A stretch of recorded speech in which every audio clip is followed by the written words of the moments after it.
तो न्यूटन के बारे में आपने सुना होगा, तो यहाँ पर जो है न्यूटन के आपने 3 लॉ के बारे में सुना होगा, 3 नियम जो न्यूटन के प्रमुख हैं, उसमें से हम आज पहले नियम के बारे में बात करेंगे।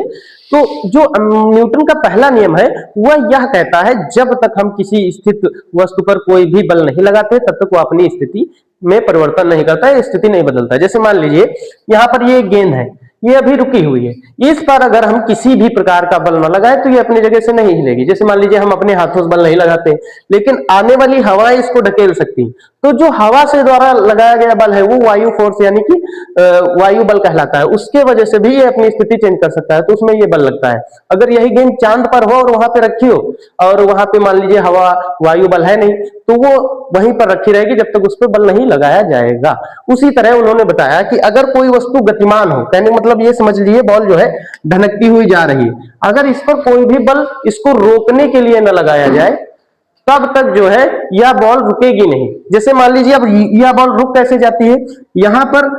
छोटे छोटे घास के मैदान में जब बॉल जाती है तो उसमें घास जो होती है वो फ्रिक्शन फोर्स के द्वारा बल को रोकती है। अगर इस किसी प्रकार से फ्रिक्शन फोर्स जो जीरो कर दिया जाए, ये जो नीचे घर्षण बल होता है वो जीरो कर दिया जाए, तो एक बार अगर हम बॉल को गति देंगे तो वो निरंतर जीवन भर चलती ही जाएगी, वो कभी नहीं रुकेगी। लेकिन पूरी पृथ्वी पर ऐसी कोई जगह नहीं है जहां पर फ्रिक्शन फोर्स जीरो हो। जैसे लेकिन मान लीजिए अगर कोई फर्श पड़ी हो और कोई घास का मैदान हो, तो फर्श पर घास के मैदान से ज्यादा बहुत कम फ्रिक्शन फोर्स होगा, फर्श पर बहुत कम फ्रिक्शन फोर्स होगा। हम देखिए कि अगर कोई भी आप कंचे जानते होंगे, कंचे को अगर हम फर्श पे ढंगाते हैं तो वो बहुत तेज लुढ़कती जाती है, बहुत दूर तक जाती है, लेकिन अगर उसी को घास के मैदान में ढुंगाएंगे तो वो बहुत दूर नहीं जाएगी, क्योंकि घास में फ्रिक्शन फोर्स ज्यादा होता है और